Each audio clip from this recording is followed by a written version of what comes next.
ہے. نماز میں کون سی ایسی غلطی ہے جس سے سجدہ سہو کرنا ضروری ہو جاتا ہے, اور کون سی ایسی غلطی ہے کہ سجدہ سہو نہ بھی کریں تو نماز صحیح ہو جاتی ہے. یہ سوال بھی ذہن صاحب نے اسپین سے پوچھا ہے.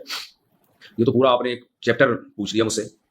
دیکھیں, نماز میں اگر کوئی واجب چھوٹ جائے تو بھی سجدہ سہو ہے, کسی فرض یا واجب میں تاخیر ہو جائے تو بھی سجدہ سہو ہے, اور ایک رکن کو چھوڑ کر دوسرے رکن میں آپ مشغول ہو جائیں تو بھی سجدہ سہو ہے. میں اس کی مثالیں دے دیتا ہوں.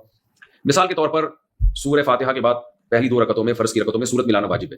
اگر آپ نہیں ملائی سورت, آپ نے بھولے سے, تو آپ سجدہ سہو کریں گے, نماز ادا ہو جائے گی. اتحیات آپ بھول گئے تو بھی سجدہ سہو سے نماز ادا ہو جائے گی. اور یہ تو ہے کون سے ارکان آپ بھول گئے, ٹھیک ہے, یعنی جو واجب آپ سے چھوٹ گیا. واجب یا فرض میں تاخیر سے بھی سجدہ سہو واجب ہوتا ہے.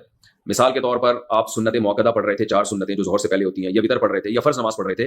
دوسری رکعت کے بعد آپ نے اتحیات پڑھ کے کھڑے ہونا تھا, لیکن آپ کھڑے نہیں ہوئے بلکہ آپ درود شریف پڑھ لیا آپ نے خاص مقدار تو اعلیٰ آل ابراہیم تک آپ نے جو ہے نا اللہم صلی علی محمد وعلی آل محمد کما صلیت علی, یہاں تک آپ نے درود شریف پڑھ لیا تو تاخیر سے آپ پر سجدہ سہو واجب ہو جائے گا. لیکن نوافل میں تاخیر سے نہیں ہوتا. نوافل میں 2 رکعت کے بعد درود شریف پڑھ لیں تو بھی کوئی حرج نہیں ہے.